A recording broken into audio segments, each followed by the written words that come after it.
So here we have the Toyota Auris hybrid automatic on a 16 plate. I'm going to start off by showing you around the outside of the car, and then we'll hop in and run through some controls on the inside. But from the outside, you can see it's a 5-door car with alloy wheels. Let's start off inside the boot and then work our way around the rest of the car from there. As we approach the boot, you can see we have reversing sensors, plenty of boot space as well, along with that 60-40 split folding rear seat should you need to increase this space even further.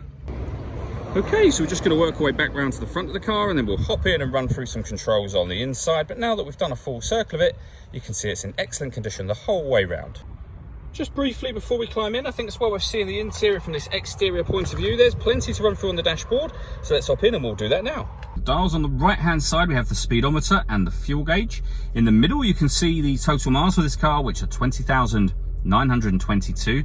The information displayed above that can be changed using buttons on the steering wheel for various bits of trip computer information, all the way around in a circle. And as you probably saw, you can have a digital readout for the speedometer displayed there, should you wish to. Backing out to the steering wheel, the buttons I was using just a moment ago are here. We have our trip computer over here as well, and cruise control underneath that. On the left hand side, we have stereo and phone controls.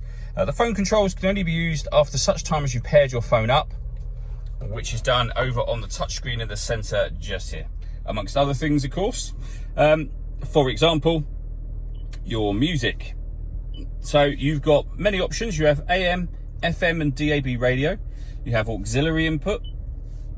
You have Bluetooth audio, CD player, iPod input, and USB input as well. So I'd say loads of ways to listen to music. And also up on that screen, we have a reversing camera, and you can see it enables you to get really close to objects behind you. It does make parking this car much, much easier.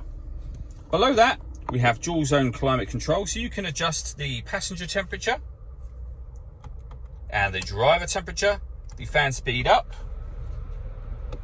and of course down. You can determine where you'd like the air to be redirected with this one. When you're happy with those settings, this button turns the air conditioning off in this case, or back on again. Or you can hit auto, and the car will take control of the direction of the air and the fan speed to maintain the temperatures you've asked for. You can hear it doing that now. Override that at any point in time you wish to, put it back on whatever settings you want it on here as well, and you'll see that manual air conditioning will stay on unless you turn that off yourself. Beneath that, we have the auxiliary and USB inputs underneath that cap, passenger and driver heated seats. This button will turn off the traction control for the car. This one has a 12-volt charging socket underneath it. That is for your handbrake. So press that to put the handbrake on, or the parking brake, I should say.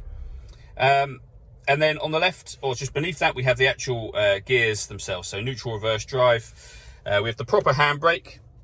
And then these buttons just here. That will force the car into its electric mode if there's enough charge. And funny enough, it's just gone into it now, which is why it's fallen silent. We can put the car in eco mode or the power mode. All that leaves me to say is thank you for taking the time to watch this video. If you'd like to come and see the car in person and have a test drive, please feel free to call any of our MJA sites. We'd love to hear from you soon.